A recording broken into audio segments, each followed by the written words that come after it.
Hello बच्चों। यहां लिखा है small part each of mass m on a conveyor belt moving with constant velocity are allowed to drop into a bin। ठीक है। Radius of circular loop is 2 metre, circular portion is 2 metre.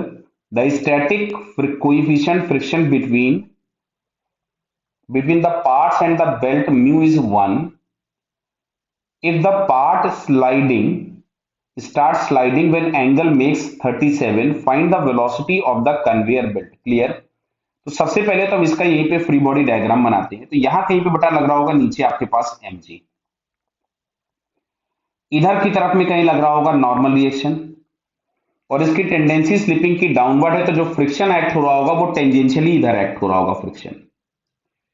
Clear बेटा। इस direction में कहीं पर friction act हो रहा होगा आपके पास Fs, और इस पोजीशन पे जस्ट स्लाइडिंग स्टार्ट कर रहा है तो ये Fs मैक्सिमम हो जाएगा। क्लियर।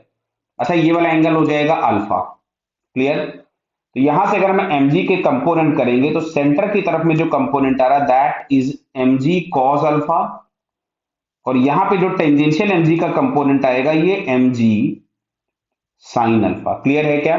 तो देखो इस पोजीशन पे जस्ट स्लिपिंग हो रही हुई नहीं, तो ये दोनों आपस में मैग्नीट्यूड वाइज क्या होंगे इससे। तो यहाँ पे सबसे पहले मैंने इक्वेशन लिख दी Fs maximum is equals to mg sin alpha, और अल्फा दिया था 37, तो मैं इसकी जगह 3/5 ही लिख देता हूं। क्लियर। चलिए आगे आते हैं।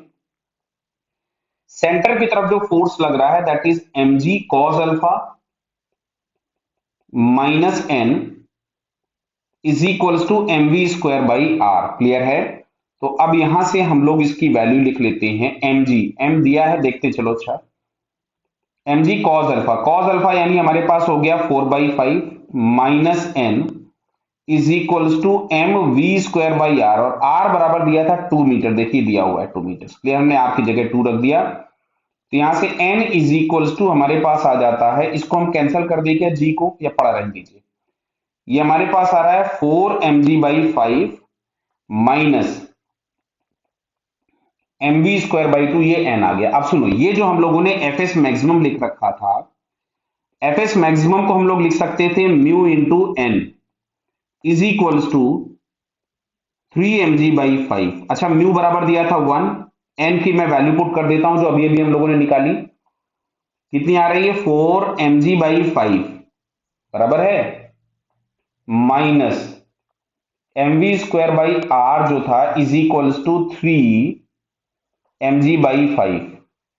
क्लियर। तब एक काम करो, सबसे पहले तो सारे m कैंसिल कर दो, मेरे को v चाहिए था। क्या चाहिए था v। तो देखो ये आ रहा है 4g/5 minus v²/2 is equals to 3g/5। Clear है। तो इसको अगर मैं यहां से 2 कर देता हूं इसको, और यहां भी इसको मैंने 2 कर दिया, तो ये मिलेगा 8 माइनस 6 या 2 इज इक्वल्स टू v²/2। तो दिख रहा है बेटा, v² बराबर हमारे पास आ गया 4, तो v बराबर आएगा 2 मीटर पर सेकेंड। क्लियर है। तो जो कन्वेयर बेल्ट है उसकी जो कांस्टेंट स्पीड है that is 2 metre per second, जो कि क्वेश्चन में आपसे यही पूछा गया है कि find the velocity of the conveyor belt. Clear. So answer is 2 metre per second. Clear बेटा। Okay, all the best.